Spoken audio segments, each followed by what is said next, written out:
ప్రభు అయిన యేసుక్రీస్తు నామములో నూతన కృపా కార్యక్రమంలో మీకు అందరికీ నా వందనాలు చెల్లించుకుంటున్నాను.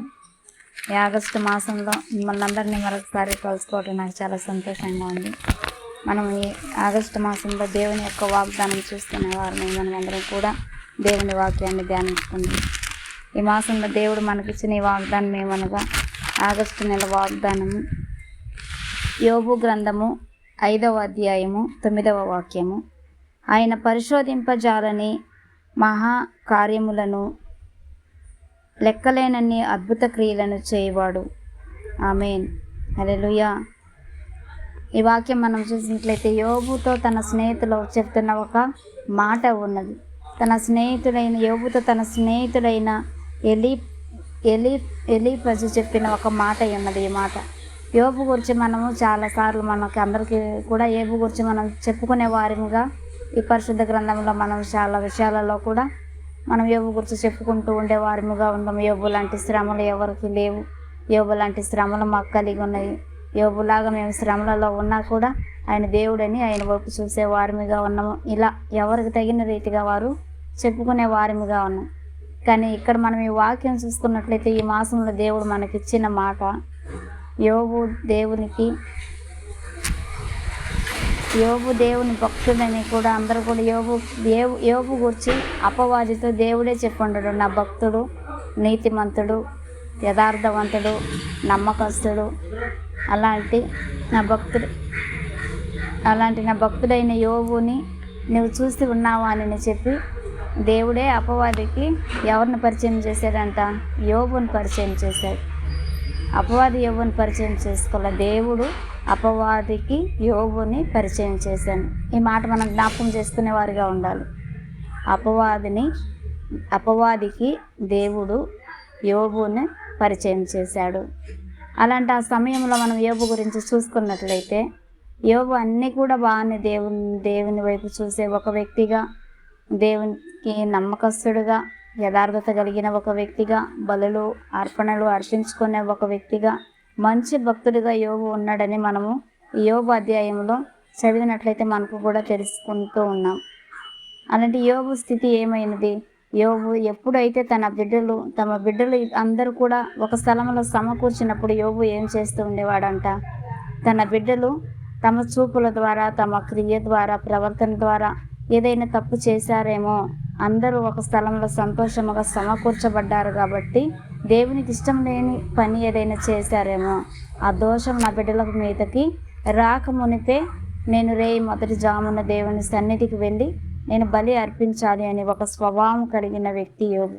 అలా ఆయన జామునే వెళ్ళి దేవుని సన్నిధిలో తన బిడ్డల కొరకు ఆయన బలులు అర్పిస్తూ వచ్చే ఒక వ్యక్తిగా ఉండేవాడు. అలాంటి యోబుకి ఉన్నట్లుండి ఒక దినాలలో ఏం జరిగింది? ఉన్న సమస్తము కూడా కోల్పోయి, బిడ్డలు కానివ్వండి, ఆయనకున్న సొత్తు కానివ్వండి, ఆయనకున్న ఐశ్వర్యం కానివ్వండి, ఒక భార్య తప్ప సమస్తం ఆయన కోల్పోయాడు. అలా ఆయన సమస్తము కోల్పోయినప్పుడు తన స్నేహితులు ఆయన వద్దకు వచ్చి ఆయన చూడాలని ఆయన కలిసినప్పుడు ఆయన స్నేహితుడు చెప్తున్న ఒక మాట ఉన్నది. ఈ మాట ఏ మాట? మనం ధ్యానించుకున్న ఈ వాక్యములో ఆయన పరిశోధింపజాలని మహాకార్యములను లెక్కలేనన్ని అద్భుత క్రియలను చేయువాడు కదా. ఆయన పరిశోధింపజాలని మహాకార్యములు లెక్కలేనన్ని అద్భుత క్రియలు చేయువాడు కదా అని చెప్పి ఎలీఫజు యోబు దగ్గర చెప్పిన ఒక మాట ఉన్నది. అలాంటి గొప్ప కార్యాలు, ఘనకార్యాలు చేసే దేవుడు కదా ఆయన. మరి అలాంటిది మరి నీకెందుకు ఈ స్థితి వచ్చింది? కుంగిన వారిని లేవనెత్తేవాడివి నువ్వు, బలహీనులను బలపరిచేవాడివి, నువ్వెంతో మందిని ఆదరించిన ఒక వ్యక్తివి, నీవు దేవునికి ఇష్టమైన వ్యక్తివి కదా. మరి నీకే ఎందుకు ఈ కష్టం వచ్చింది? నీకు ఈ కష్టం ఎందుకు వచ్చిందని నువ్వు ఆలోచించావా? నువ్వు దానిని గ్రహించావా? ఎందుకు? ఆయన పరిశోధింపజాలని గొప్ప కార్యాలు చేసే దేవుడు కాబట్టి నీవు ఈ స్థితిలో నీవు దినాన ఉన్నావు అంటే ఆయన ఏదో ఒక గొప్ప కార్యము ఆయన నీ పట్ల లెక్కలేని అద్భుత కార్యాలను కానివ్వండి, అద్భుతమైన క్రియలని కానివ్వండి, కార్యాలని చేయాలని ఆయన ఆశిస్తున్న ఒక దేవుడే ఉన్నాడు కనుక దేవునికి నీకు మధ్యలో ఏదో ఒక అడ్డముగా ఉన్నది. ఆ అడ్డం ఏమై ఉన్నది? అది నీవు ఆలోచించమని చెప్పి తన స్నేహితుడు యోబుతో చెప్తున్న ఒక మాట. ఆ స్నేహితుడైన యోబుతో ఆ మాట ఎందుకు చెప్తున్నాడు? నేను ఇలా ఉన్నాను, నేను దేవునికి ఇన్ని విధాలుగా చేశాను కదా, ఈ శ్రమ నాకే రావాలనా? అని ఆయన బాధపడుతూ ఆయన ఒళ్ళంతా కురుపులతో ఉన్న ఆ సమయంలో ఆయన ఎంతో వేదనతో ఉన్నప్పుడు తన స్నేహితుడు వచ్చి, దేవుడు నమ్మదగిన దేవుడు కదా, వాగ్దానం ఇచ్చిన దేవుడు నెరవేర్చే దేవుడు కదా, మరి నీకే ఎందుకు వచ్చింది ఈ శ్రమ, నీకే ఎందుకు కలిగింది ఈ శ్రమ, ఒకసారి నీవు ఆలోచించవ దాని గురించి, ఎందుకంటే మాట ఇచ్చిన దేవుడు తప్పని దేవుడు కదా, ఆయన సమస్తము మేలుడు చేసే దేవుడు అని ఆయన చెప్పినప్పుడు యోబు ఏమి మాట్లాడకుండా మౌనంగా ఉన్నాడంట. అంతసేపు మాట్లాడిన యోబు మౌనంగా ఎందుకు అవ్వాడు యోబు అని నేనంటే, మనం యోబు మొదటి అధ్యాయంలోనే చూసుకున్నట్లయితే ఉంది, ఆయన నీతిమంతుడు, యథార్థవంతుడు, ఆయన దేవునికి ఇష్టమైన కార్యాలు చేసేవాడు, దేవునికి నమ్మకస్తుడు, అన్నీ బాగానే ఉన్నాయి. కానీ యోబులో ఒక కొరత ఉన్నదండి. ఆ కొరత ఏమో ఉన్నది, దేవుని యొక్క మాట ఆయన వినే ఒక వ్యక్తిగా లేడు. ఆయన దేవుని యొక్క మాట, అయ్యా నా బిడ్డలు ఈ రోజునైనా ఈ స్థితిలో ఉన్నారయ్యా, నా బిడ్డలు వాళ్ళ ఇష్టానుసారమైన మార్గంలో వెళ్తున్నారయ్యా, నేను బలి అర్పించుట కంటే మాట వింట శ్రేష్టమని ఉన్నావు కదా, వీళ్ళ కొరకు నేను ఏం చేయాలి ప్రభువా అని ఆయన దేవుని అడిగి ఉన్నట్లయితే, దేవుడు చెప్పే మాట ఆయన విని ఉన్నట్లయితే, ఆ బిడ్డలను కానివ్వండి, ఆయనకున్న సొత్తు సుఖాన్ని సమస్తాన్ని కోల్పోయే ఒక వ్యక్తిగా ఉండేవాడు కాదేమో. కానీ ఇక్కడ చూసినట్లయితే మనం మొదటే అనుకున్నాం, అపవాదికి యోబుని ఎవరు పరిచయం చేశారు? దేవుడే అపవాదికి యోబుని పరిచయం చేశాడు. ఎందుకు పరిచయం చేశాడు? యోబు దేవుని మాట వినలేదు గనక. కాబట్టి ఏమిటంటే, ఈ దినాన్ని మనం ఎలా ఉండాలంట, దేవుని యొక్క మాట వినేవారిగా మనం ఉండాలి, ఆయన మాటకు లోబడే వారిగా మనం ఉండాలి. పిలిచిన దేవుడు నమ్మదగిన దేవుడు. ఆయన పిలుపుని బట్టి మనం వెళ్ళేవారిగా కాక, అయ్యా నీవు పిలిచావయ్యా, నాకు ఇష్టమైన మార్గంలో నేను వెళ్తున్నానయ్యా, అయ్యా నువ్వు పిలిచావయ్యా, నాకు ఇష్టమైన విధంగా నేను నీకు సేవ చేస్తానయ్యా, అయ్యా నువ్వు నన్ను పిలిచావయ్యా, నాకు ఇష్టమైన సువార్తను నేను చేస్తానయ్యా, నువ్వు నన్ను పిలిచావయ్యా, నాకు ఇష్టమైన రీతిగా నేను బహుమానాలు ఇస్తానుగా. అది కాదు, ఆయన మనల్ని ఎందుకు పిలిచాడంట, ఆయనకి ఇష్టమైన రీతిగా, ఆయనకి ఇష్టమైన మార్గంలో మనం ఉండుటకు, నడుచుటకు, నేనే మార్గము సత్యము జీవమై ఉన్నాను అని చెప్తున్న ఒక దేవుడుగా ఉండి ఆయన మనల్ని పేరు పెట్టి పిలిచాడు. కాబట్టి ఏంటంటే, యోబులాగా మనం ఇష్టమైన మార్గంలో మనం వెళ్తూ దేవుని ఒక స్వరాన్ని మనము అశ్రద్ధగా మనం తీసుకునే వారిగా కాక, మనం ఎలా ఉండాలంట, దేవుని మాటను మనం మొదట వినేవారిగా ఉండాలి. ఇక్కడ యోబు ఏం చేశాడు? దేవుడి యెహోవా ఇచ్చెను, యెహోవా తీసుకొనెను, ఆయన నామానికి స్థుతి కలుగునుగాక. యెహోవా ఇచ్చెను, యెహోవా తీసుకొనంటే, యెహోవా ఇచ్చెను ఆయన మాట మనం విననప్పుడే మన వద్ద నుండి ఆయన తీసివేస్తాడు. కానీ ఆయన అద్భుతాలు ఆశ్చర్యాలు చేసే దేవుడు గనక, ఎప్పుడైతే ఆయన మాట మనం వినే వారిగా మరలా మనల్ని మనం సరి చేసుకొని, అయ్యా ఇదిగో నేను ఉన్నానయ్యా, నీ మాట వినాలని నేను ఎదురు చూస్తున్నానయ్యా, నేను శ్రమ కలిగి ఉండట నాకు మేలైనని కూడా చెప్పున్నాడు యోబు. ఎందుకు చెప్పాడు? నీ మాట వినలేదు కాబట్టి నాకు శ్రమ వచ్చింది, కానీ నాకు ఆ శ్రమ కలిగినందువల్లనే నేను నీ మాట వినాలని, నీ వైపు చూడాలని నేను నా ఆత్మనేత్రము తెరవబడి నేను నీ వైపు చూస్తున్నానయ్యా, ఇదిగో నేను ఉన్నానయ్యా, నాతో మాట్లాడయ్యా అని ఎప్పుడైతే యోబు దేవుని వైపు చూశాడో, దేవుని మాట వినాలని దేవునికి లోబడ్డాడో, అప్పుడు యోబు రెండింతలుగా మేలులు పొందుకున్న ఒక వ్యక్తి ఉన్నాడు. అలాగే మనం చూసినట్లయితే మరలా చూడండి, ఎలీఫజరు మరలా కూడా చెప్పిన మాట ఏమై ఉన్నది? దేవుడు గద్దించు మనుషుడు ధన్యుడు, కాబట్టి సర్వశక్తుడకు దేవుని శిక్షను తృణీకరింపకము. హల్లెలూయా. మరలా అదే స్నేహితుడు చెప్తున్నాడు యోబుతో, యోబు నిన్ను దేవుడు ఇప్పుడు గద్దించాడని అంటే, దేవుడు నిన్ను ఈ శ్రమకు గురి చేశాడని అంటే నీవు ధన్యుడవయ్యా. ఎందుకంటే దేవుడు నిన్ను విడిచిపెట్టలేదు, నిన్ను గద్దించాడు తప్ప ఆయన నిన్ను విడిచిపెట్టలేదు. ఎందుకు విడిచిపెట్టలేదు?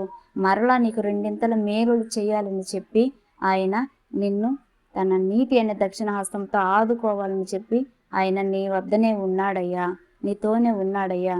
కాబట్టి ఏంటంటే యోబు, సమస్తము ఎరిగిన ఒక వ్యక్తిగా నీవు సర్వశక్తుడైన దేవుని నీవు నమ్ముకొని ఉన్నావు గనక ఆ దేవుని మీద మాత్రమే నీవు ఆధారపడయ్యా.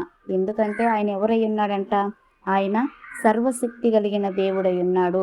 ఆయన పరిశోధింపజాలని మహాకార్యాలను, లెక్కలేని అద్భుత క్రియలను నీ ద్వారా చేయాలని చెప్పి ఆయన అనేక మంది ఎదుట నిన్ను సాక్షిగా ఉంచాలని ఆయన ఆశ కలిగి ఉన్నాడు గనక, ఇక మీదటైనా కూడా ఆయన మాటకి నీవు లోబడి నన్ను గద్దించాడని నీవు అనుకొనక, దేవుడు నన్ను గద్దించాడు గనక నేను ధన్యుడిని అని సంతోషపడమని తన స్నేహితుడు ఆయనతో చెప్పిన ఒక మాట ఉన్నది.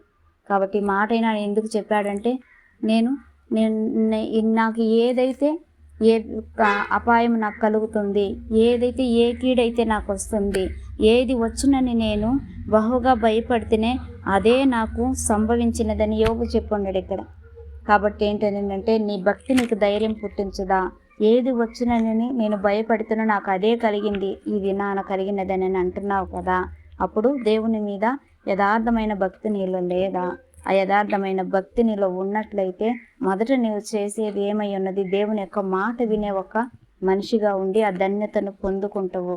కాబట్టి నీ భక్తి నిన్ను ధైర్యం పుట్టించాలే కానీ నీ భక్తి నిన్ను బలహీనపరచకూడదు యోబు.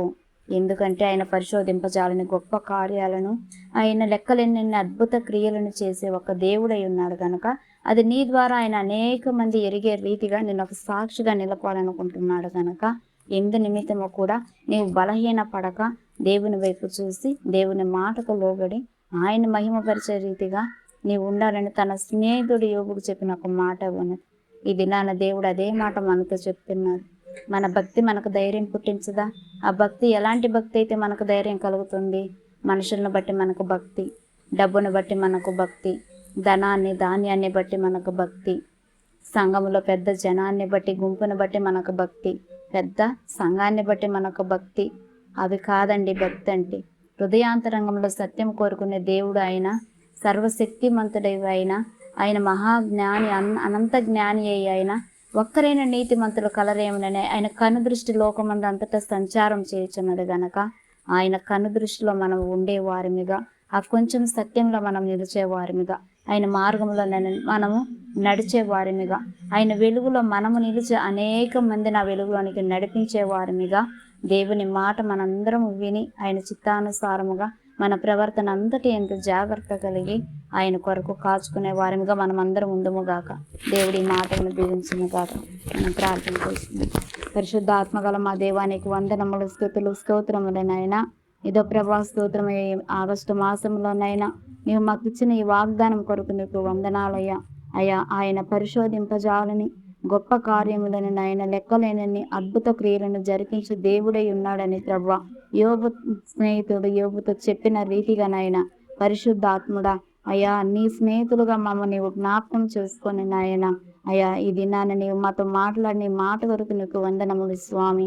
మా పట్ల అయ్యా పరిశోధింపజాలని గొప్ప కార్యములను నాయన లెక్కలేనన్ని అద్భుత క్రియలను జరిపించే దేవుడివి నీవేనని ప్రభువ నీ మాట వినుటలోనైనా అశ్రద్ధగా, అవిశ్వాసముగా, అపనమ్మకముగా ఉండే వారిముగా కాక ప్రభువ అయ్యా మా భక్తి మాలో ధైర్యాన్ని కలుగజేసినైనా నీ వైపు చూసి నీ మీద ఆధారపడేటకు ప్రభువ స్తోత్రమయ్యా. మా జీవితంలో కోల్పోయిన వాటికంటే పొందుకోబోతున్నవి శ్రేష్టమైనవని మేము గ్రహించినైనా నీ మాటకు లోబడినైనా అయ్యా స్తోత్రం. నీ వాక్యం వెలుగులో మేము నడిచే వారిమిగా, నీ సత్యంలో మేము నిలిచే వారిమిగానైనా నీవే మార్గం అని ప్రభువ అయ్యా నీ చేయి పట్టుకొని మేము నడిచే వారిమిగా ప్రభా స్తోత్రము స్వామి. ఇది మొదలుకొని మా మీద దృష్టి ఉంచయ్యా, మాకు ఆలోచన చెప్పి మాకు ఉపదేశం చేసి ప్రభువ మేము నడవలసిన మార్గంలో మమ్మల్ని అందరినీ నడిపించమని నాయన యేసయ్యా. ఎందరైతే బిడ్డలనైనా వాక్యం వింటున్నారో ప్రభువ, ఎందరి బిడ్డలైతే నాయన స్తోత్రమే లోకానుసరమైన శ్రమలను బట్టి ప్రభువ, దుఃఖాన్ని బట్టి, బాధలను బట్టి, ఒంటరితనాన్ని బట్టి నాయన వేదనను బట్టి నాయన కృంగి ఉన్నారు, బలహీనపడి ఉన్నారు నాయన ప్రతి బిడ్డలకు ప్రభువా స్తోత్రము స్వామి. నీ భక్తి నీకు ధైర్యం కలిగించదా అని నాయన స్తోత్రమయ్యా. భక్తి కలిగినైనా ధైర్యం కలిగి నిబ్బరముగా ప్రభువ నీ గురి వద్దకు పరిగెట్టుటకు నాయన పిలిచిన దేవుడివి, నమ్మదగిన దేవుడివని నాయన మమ్మ పోషించే దేవుడుగా, మమ్మ రక్షించే దేవుడుగా, మమ్మ నడిపించే దేవుడుగా నీవు ఉన్నావని నాయన. ఇశ్రాయేలును కాపాడు దేవుడు, కునకడు నిద్రపోడని ప్రభువ మా దేవుడివి నీవయ్యండి స్వామి.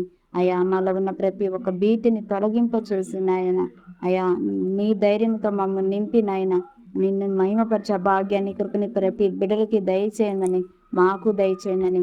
యేసుక్రీస్తు నామములు ఈ మాసంలో ప్రతి బిడ్డని ఆశీర్వదించి దీవించినైన క్రీస్తు మహిమైశ్వర్యంలో వారి అవసరతలన్నీ తీర్చి ప్రభువా నిన్ను మహిమపరిచే భాగ్యాన్ని ప్రతి బిడ్డలకు ఇమ్మని యేసుక్రీస్తు నామములో ప్రార్థించి అడిగి వేడుకుంటున్నాము తండ్రి. ఆమేన్.